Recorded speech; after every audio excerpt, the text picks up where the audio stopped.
Hola, buenos días. Hoy vamos a leer Manuscrito hallado en una botella de Edgar Allan Poe. Sobre mi país y mi familia tengo poco que decir. Un trato injusto y el paso de los años me han alejado de uno y malquistado con la otra.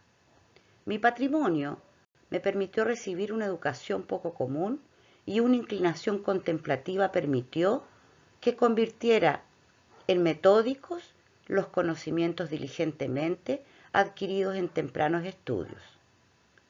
Pero por sobre todas las cosas me proporcionaba gran placer el estudio de los moralistas alemanes, no por una desatinada admiración a su elocuente locura, sino por la facilidad con que mis rígidos hábitos mentales me permitían detectar sus falsedades. A menudo se me ha reprochado la aridez de mi talento, la falta de imaginación se me ha imputado como un crimen y el escepticismo de mis opiniones me han hecho notorio en todos momentos. En realidad temo que una fuerte inclinación por la filosofía física haya teñido mi mente con un error muy común en esta época. Hablo de la costumbre de referir sucesos, aún los menos susceptibles de dicha referencia, a los principios de esta disciplina. En definitiva, no creo que nadie haya menos propenso que yo a alejarse de los severos límites de la verdad, dejándose llevar por el inges fatui de la superstición. Me ha parecido conveniente sentar esta premisa para que la historia increíble que debo narrar no sea considerada el desvarío de una imaginación desbocada, sino la experiencia auténtica de una mente para quien los ensueños de la fantasía han sido letra muerta y nulidad. Después de muchos años de viajar por el extranjero, en el año 18, me embarqué en el puerto de Batavia, en la próspera y populosa isla de Java, en un crucero por el archipiélago de las Islas Sonda. Iba en calidad de pasajero, solo inducido por una especie de nerviosa inquietud que me acosaba como un espíritu malévolo. Nuestro hermoso navío, de unas 400 toneladas, había sido construido en Bombay en madera de teca de Malabar, con remaches de cobre. Transportaba una carga de algodón en rama y aceite de las islas Laquévidas. También llevábamos a bordo fibra de corteza de coco, azúcar morena de las islas orientales, manteca clarificada de leche de búfalo, granos de cacao y algunos cajones de opio. La carga había sido mal estibada y el barco escoraba. Zarpamos apenas impulsados por una leve brisa y durante muchos días permanecimos cerca de la costa oriental de Java, sin otro incidente que quebrara la monotonía de nuestro curso que el ocasional encuentro con los pequeños barquitos de 2 mástiles del archipiélago al que nos dirigíamos. Una tarde, apoyados sobre el pasamanos de la borda de popa, vi hacia el noroeste una nube muy singular y aislada. Era notable, no solo por su color, sino por ser la primera que veíamos desde nuestra partida de Batavia. La observé con atención hasta la puesta de sol, cuando de repente se extendió hacia el este y oeste, ciñendo el horizonte con una angosta franja de vapor y adquiriendo la forma de una larga línea de playa. De pronto atrajo mi atención la coloración de un tono rojo oscuro de la luna y la extraña apariencia del mar. Este sufría una rápida transformación y el agua parecía más transparente que de costumbre. Pensé a que alcanzaba a ver claramente el fondo. Al echar la sonda, comprobé que el barco navegaba a 15 brazas de profundidad. Entonces el aire se puso intolerablemente caluroso y cargado de exhalaciones en espiral, similares a las que surgen del hierro al rojo. A medida que fue cayendo la noche, desapareció todo vestigio de brisa y resultaba imposible concebir una calma mayor.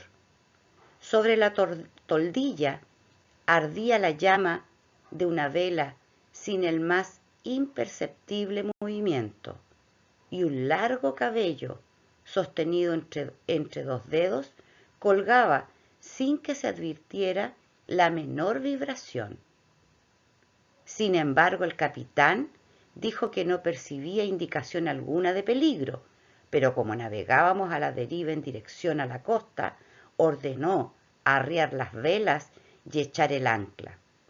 No apostó vigías y la tripulación, compuesta en su mayoría por malayos, se tendió deliberadamente sobre cubierta.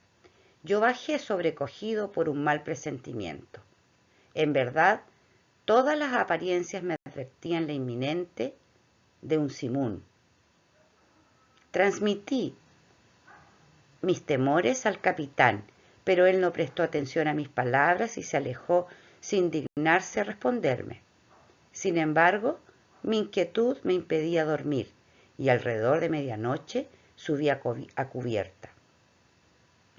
Al apoyar el pie sobre el último peldaño de la escalera de la cámara, me sobresaltó un ruido fuertemente e intenso, semejante al producido por el giro veloz de la rueda de un molino, y antes de que pudiera averiguar su significado, percibí una vibración en el centro del barco. Instantes después, se desplomó sobre nosotros un furioso mar de espuma que, pasado por sobre el puente, barrió la cubierta de proa a popa. La extrema violencia de la ráfaga fue, en gran medida, la salvación del barco, aunque totalmente cubierto por el agua, como sus mástiles habían volado por la borda, después de un minuto se enderezó pesadamente, salió de la superficie y luego de vacilar algunos instantes, bajó la presión de la tempestad. Se enderezó por fin. Me resultaría imposible explicar qué milagro me salvó de la destrucción. Aturdido por el choque del agua, al volver en mí, me encontré estrujado entre el mástil de popa y el timón. Me puse de pie con gran dificultad y al mirar, mareado, a mi alrededor, mi primera impresión fue que nos encontrábamos entre arrecifes. Tan tremendo e inimaginable era el remolino de olas enormes y llenas de espumas en que estábamos sumidos. Instantes después, oí la voz de un anciano sueco que había embarcado poco antes de que el barco zarpara. Lo llamé con todas mis fuerzas y al rato se me acercó tambaleante. No tardamos en descubrir que éramos los únicos sobrevivientes.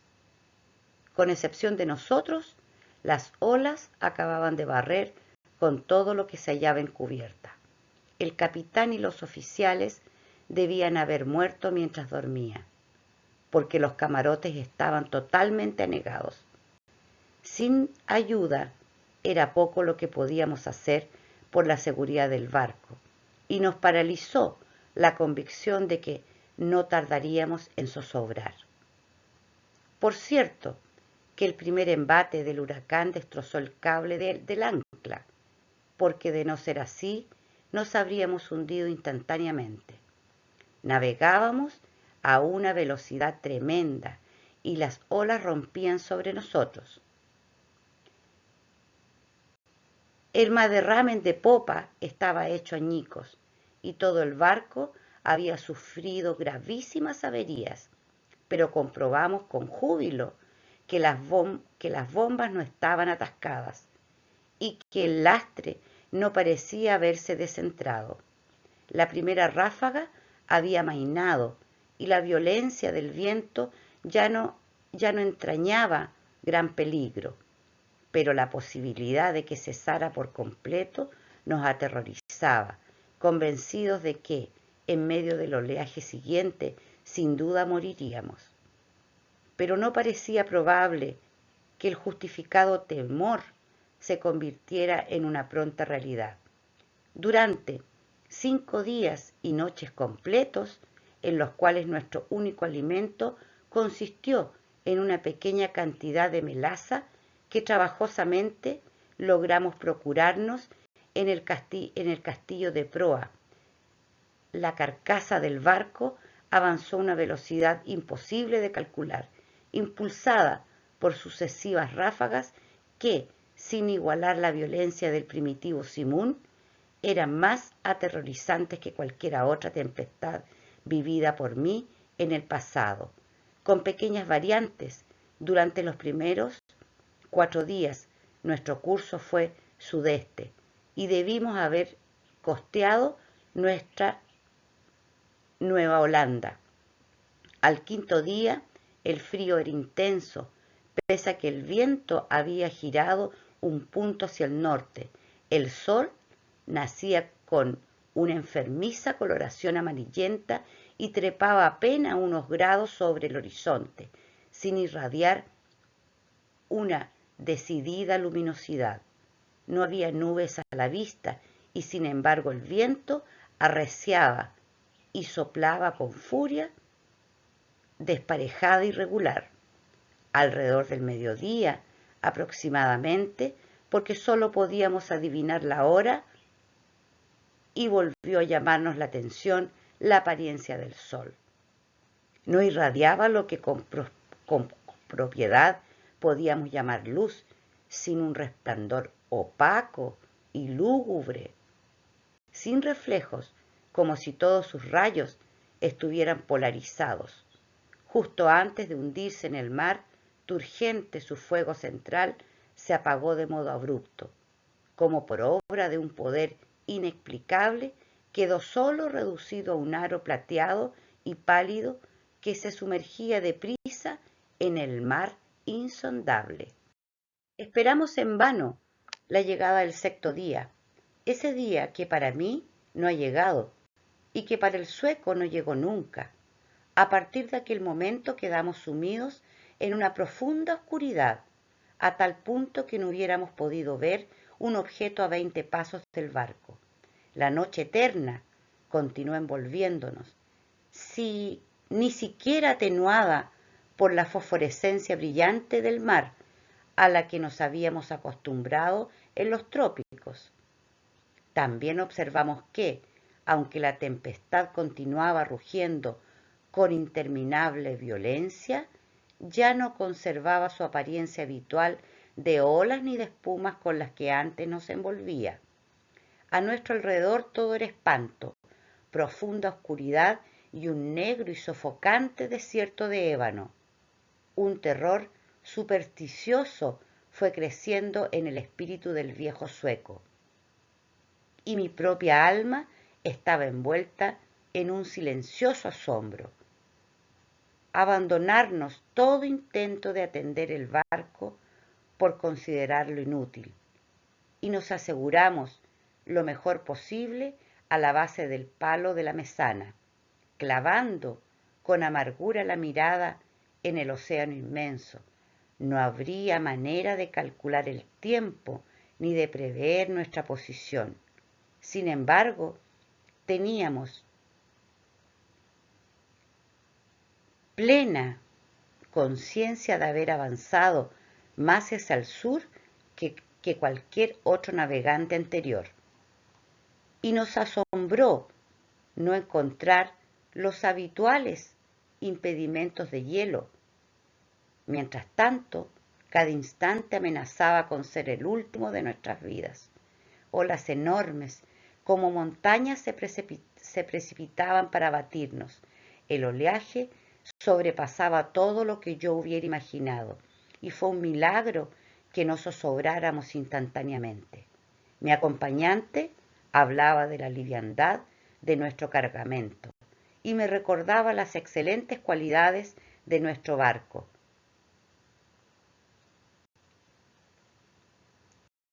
Pero yo no podía menos que sentir la absoluta inutilidad de la esperanza misma y me preparaba melancólicamente para una muerte que, en mi opinión, nada podía demorar, ya que el mar negro y tenebroso adquiría más violencia. Por momentos jadeábamos para respirar, elevados a una altura superior a la del albatros, y otras veces nos mareaba la velocidad de nuestro descenso a un infierno acuoso donde el aire se estancaba y ningún sonido turbaba el sopor del kraken. Nos encontrábamos en el fondo de uno de esos abismos cuando un repentino grito de mi compañero resonó horriblemente en la noche. «Mire, mire», exclamó, chillando junto a mi oído. «Dios Todopoderoso, mire, mire». Mientras hablaba, percibí el resplandor de una luz mortecina y rojiza que recorría los costados del inmenso abismo en que nos encontrábamos, arrojando cierto brillo sobre nuestra cubierta. Al levantar la mirada, contemplé un espectáculo que me heló la sangre. A una altura tremenda, directamente encima de nosotros y al borde mismo del precipicio líquido, flotaba un gigantesco navío de quizás 4.000 toneladas. Pese a estar en la cresta de una ola que lo sobrepasaba más de 100 veces en altura, su tamaño excedía el de cualquier barco de línea o de la Compañía de Islas Orientales. Su enorme casco era de un negro profundo y sucio, y no lo adornaban los acostumbrados mascarones de los navíos. Una sola hilera de cañones de bronce asomaba por los portañolas abiertas, y sus relucientes superficies reflejaban las luces de innumerables linternas de combate que se balanceaban de un lado a otro en las jarcias. Pero lo que más asombró y estupefacción nos provocó fue que en medio de ese mar sobrenatural y de ese huracán ingobernable navegara con todas las velas desplegadas. Al verlo por primera vez, solo distinguimos su proa y poco a poco fue alzándose sobre el sombrío y horrible torbellino. Durante un momento de intenso terror, se detuvo sobre el vertiginoso pináculo como si contemplara su propia sublimidad. Después se estremeció, vaciló y se precipitó sobre nosotros. En ese instante, no sé qué repentino dominio de mí mismo surgió de mi espíritu. A los tropezones retrocedí todo lo que pude hacia la popa, y allí esperé sin temor la catástrofe. Nuestro propio barco había abandonado por fin la lucha y se hundía de proa en el mar. En consecuencia, recibió el impacto de la masa descendente en la parte ya sumergida de su estructura, y el resultado inevitable fue que me vi lanzado con violencia irresistible contra los obenques del barco desconocido. En el momento en que caí, la nave viró y se escoró, y supuse que la consiguiente confusión había impedido que la tripulación reparara en mi presencia. Me dirigí sin dificultad y sin ser visto hacia la escotilla principal, que se encontraba parcialmente abierta, y pronto encontré la oportunidad de ocultarme en la bodega. No podía explicar por qué lo hice. Tal vez el principal motivo haya sido la indefinible sensación de temor que desde el primer instante me provocaron los tripulantes de ese navío. No estaba dispuesto a confiarme a personas que a primera vista me producían una vaga extrañeza, duda y aprensión. Por lo tanto, consideré conveniente encontrar un escondite en la bodega. Lo logré moviendo una pequeña porción del armazón y así me aseguré un refugio conveniente entre las enormes cuadernas del buque. Apenas había completado mi trabajo cuando el sonido de pasos en la bodega me obligó a hacer uso de él. Junto a mi escondite pasó un hombre que avanzaba con pasos débiles y andar inseguro. No alcancé a verle el rostro, pero tuve oportunidad de observar su apariencia general. Todo en él denotaba poca firmeza y una avanzada edad. Bajo el peso de los años le temblaban las rodillas y su cuerpo parecía agobiado por una gran carga. Murmuraba en voz baja como hablando consigo mismo. Pronunciaba palabras entrecortadas en un idioma que yo no comprendía y empezó a tantear una pila de instrumentos de aspecto singular y de viejas cartas de navegación que había en un rincón. Su actitud era una extraña mezcla de la terquedad de la segunda infancia y la solemne dignidad de un dios. Por fin subió nuevamente a cubierta y no lo volví a ver. Un sentimiento que no puedo definir se ha posesionado de mi alma. Es una sensación que no admite análisis, frente a la cual las experiencias de épocas pasadas resultan inadecuadas y cuya clave, me temo, no me será ofrecida por el futuro. Para una mente como la mía, esta última consideración es una tortura. Sé que nunca, nunca me daré por satisfecho con respecto a la naturaleza de mis conceptos, y sin embargo, no se debe asombrar que esos conceptos sean indefinidos, puesto que tienen su origen en fuentes totalmente nuevas. Un nuevo sentido, una nueva entidad se incorpora a mi alma. Hace ya mucho tiempo que recorrí la cubierta de este barco terrible y creo que los rayos de mi destino se están concentrando en un foco. ¡Qué hombres incomprensibles, envueltos en meditaciones, cuya especie no alcanzo a adivinar, pasan a mi lado sin percibir mi presencia! Ocultarme sería una locura, porque esta gente no quiere ver. Hace pocos minutos pasé directamente frente a los ojos del segundo oficial. No hace mucho que me aventuré a entrar a la cabina privada del capitán, donde tomé los elementos con que ahora escribo. Y he escrito lo anterior. De vez en cuando continuaré escribiendo este diario. Es posible que no pueda encontrar la oportunidad de darlo a conocer al mundo, pero trataré de lograrlo. A último momento, introduciré el mensaje en una botella y la arrojaré al mar. Ha ocurrido un incidente que me proporciona nuevos motivos de meditación. ¿Ocurren estas cosas por fuerza de un azar sin gobierno?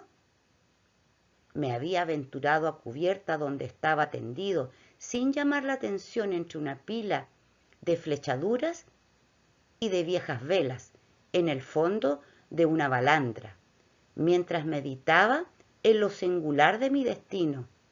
Inadvertidamente tomé un pincel mojado en brea y pinté los bordes de una vela arrastradera cuidadosamente doblada sobre un barril a mi lado.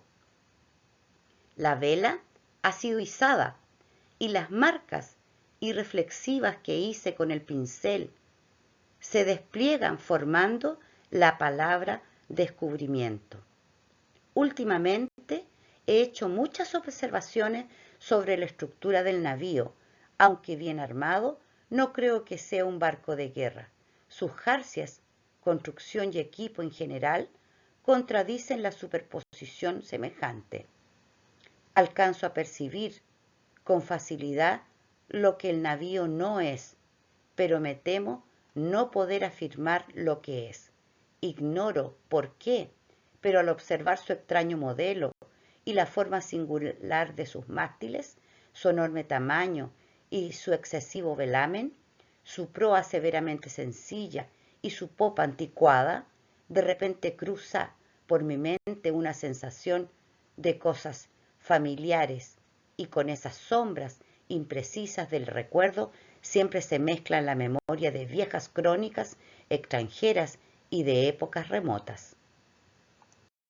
He estado estudiando el maderamen de la nave. Ha sido construida con un material que me resulta desconocido. Las características peculiares de la madera me dan la impresión de que no es apropiada para el propósito al que se la aplicara. Me refiero a su extremada porosidad, independientemente considerada de los daños ocasionados por los gusanos, que son una consecuencia de navegar por estos mares, y de la podredumbre provocada por los años. Tal vez la mía parezca una observación excesivamente insólita, pero esta madera posee todas las características del roble español. En el caso de que el roble español fuera dilatado por medios artificiales. Al leer la frase anterior, viene a mi memoria el apotegma que un viejo lobo de mar holandés repetía siempre que alguien ponía en duda su veracidad. Tan seguro es como que hay un mar donde el barco mismo crece en tamaño como el cuerpo viviente del marino. Hace una hora tuve la osadía de mezclarme con un grupo de tripulantes. No me prestaron la menor atención, y aunque estaba parado en medio de todos ellos, parecían absolutamente ignorantes de mi presencia. Lo mismo que el primero que vi en la bodega. Todos daban señales de tener una edad avanzada. Les temblaban las rodillas achacosas. La decrepitud les inclinaba los hombros. El viento estremecía sus pieles arrugadas. Sus voces eran bajas, trémulas y quebradas. En sus ojos brillaba el lagrimeo de la vejez, y la tempestad agitaba terriblemente sus cabellos grises. Alrededor de ellos, por toda la cubierta, yacían desparramados instrumentos matemáticos de las más pintorescas y anticuadas construcciones. Hace un tiempo mencioné que había sido izada un ala del trinquete.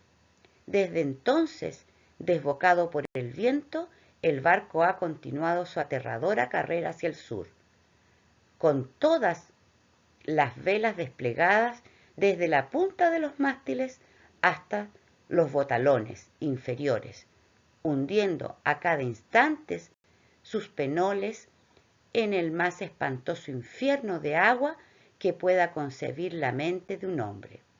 Acabo de abandonar la cubierta, donde me resulta imposible mantenerme en pie, pese a que la tripulación parece experimentar pocos inconvenientes. Se me antoja un milagro de milagros que muestre enorme masa que no sea definitivamente devorada por el mar. Sin duda estamos condenados a flotar indefinidamente al borde de la eternidad sin precipitarnos por fin en el abismo. Remontamos olas 1000 veces más gigantes que las que he visto en mi vida, por las que nos deslizamos con la facilidad de una gaviota, y las aguas colosales alzan sus cabezas por sobre nosotros, como demonios de las profundidades, pero como demonios limitados a la simple amenaza y a quienes les está prohibido destruir. Todo me lleva a atribuir esta continua huida del desastre a la única causa natural que puede producir este efecto. Debo suponer que el barco navega dentro de la influencia de una corriente poderosa o de un impetuoso mar de fondo.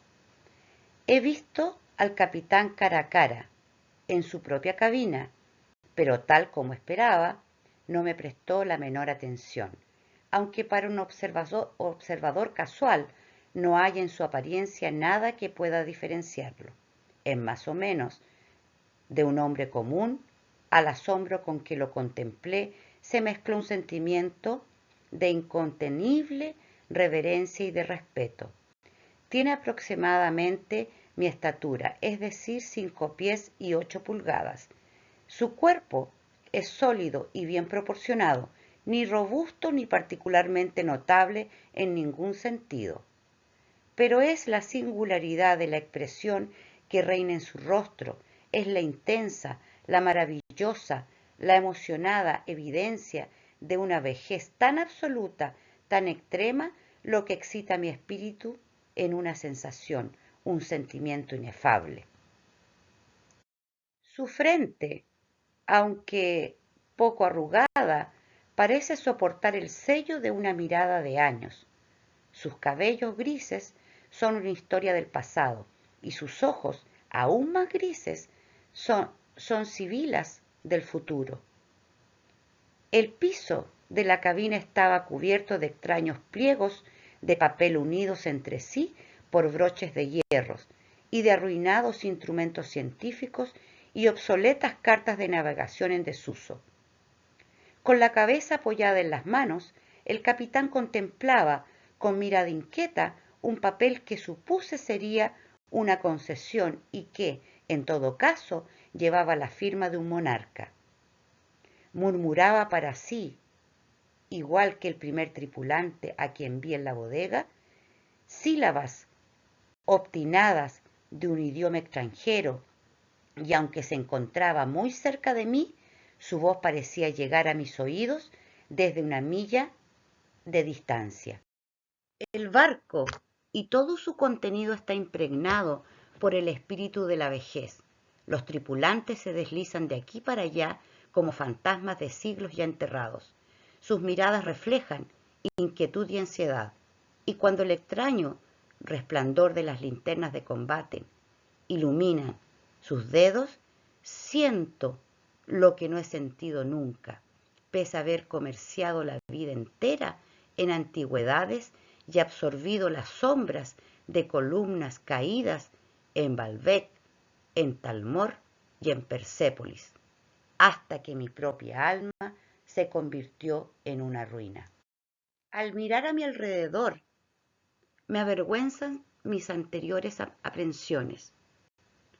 Si temblé ante la ráfaga que nos ha perseguido hasta ahora, ¿cómo no horrorizarme ante un asalto de viento y mar para definir los cuales las palabras tornado y simón resultan triviales e ineficaces?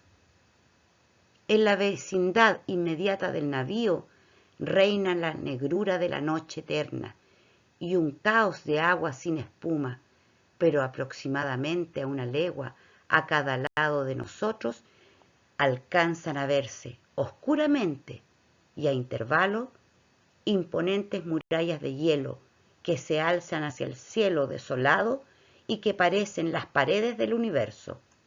Como imaginaba, el barco sin duda está en una corriente, si así se puede llamar con propiedad a una marea que aullando y chillando entre las blancas paredes de hielo se precipita hacia el sur con la velocidad con que cae una catarata. Presumo que es absolutamente imposible concebir el horror de mis sensaciones. Sin embargo, la curiosidad por penetrar en los misterios de estas regiones horribles predomina sobre mi desesperación y me reconciliará con las más odiosas apariencias de la muerte. Es evidente que nos precipitamos hacia algún conocimiento apasionante, un secreto imposible de compartir, cuyo descubrimiento lleva en sí la destrucción. Tal vez esta corriente nos conduzca hacia el mismo polo sur. Debo confesar que una suposición en apariencia tan extravagante tiene todas las probabilidades a su favor. La tripulación recorre la cubierta con pasos inquietos y trémulos, pero en sus semblantes la ansiedad de la esperanza supera a la apatía de la desesperación. Mientras tanto, seguimos navegando con viento de popa y como llevamos todas las velas desplegadas por momentos, el barco se eleva por sobre el mar. ¡Oh, horror de horrores! De repente el hielo se abre a derecha e izquierda y giramos vertiginosamente en círculos concéntricos, rodeando una y otra vez los bordes de un gigantesco anfiteatro, el ápice de cuyas paredes se pierde en la oscuridad y en la distancia. Pero me queda poco tiempo para meditar en mi destino. Los círculos se estrechan con rapidez. Nos precipitamos furiosamente en la vorágine, y entre el rugir, el aullar y el atronar del océano y de la tempestad del barco, trépida, oh Dios, y se hunde.